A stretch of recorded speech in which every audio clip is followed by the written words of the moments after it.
Cette zone de Newtown, aéroport à Douala, militarisée et traversée par le mur de grillage, est interdite aux caméras.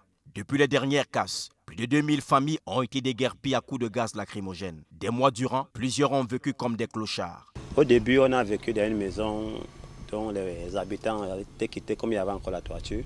On était là-dedans près de 12, presque pendant 2 mois et demi. Bon, après, quand d'autres personnes avaient eu l'argent avant, ils continuaient à partir. Toutes les choses, depuis que je suis née, toutes les choses que j'ai essayé d'acheter, je n'ai même plus rien. Rien.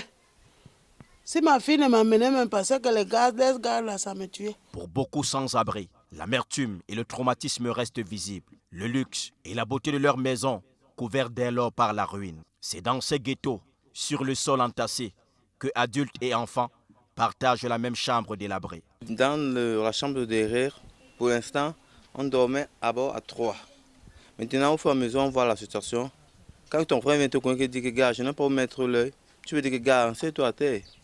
Fatigués d'errer, à la recherche d'un abri où dormir, la veuve Marie Biboum et ses enfants sont revenus rebâtir sur les restes une vie établie dans la saleté et la promiscuité. Plus de pudeur, les toilettes et les cuisines sont à la vue de tous. Tu te puises seulement ton eau, tu te mets là, tu te laves.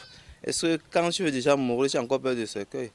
Comme c'était resté comme ça, il a dit que bête, je viens faire mon truc-ci, que de rester chez les gens.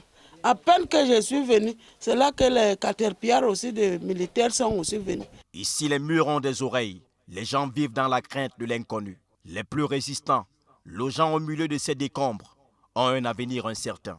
Si on dit que 6 ans, tant seulement qu'on a dit qu'on va casser le quartier, il a dit à la peur. Ils me disent qu'ils vont me casser. Je leur ai dit qu'on avait dit que 100 mètres, donc 100 mètres ne me touchaient pas.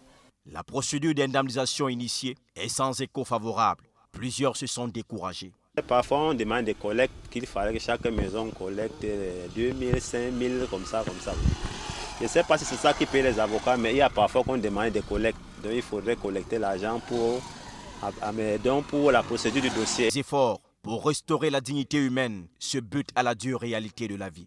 Une autre casse est annoncée bientôt. Même ce peu de fierté sera visiblement rasé.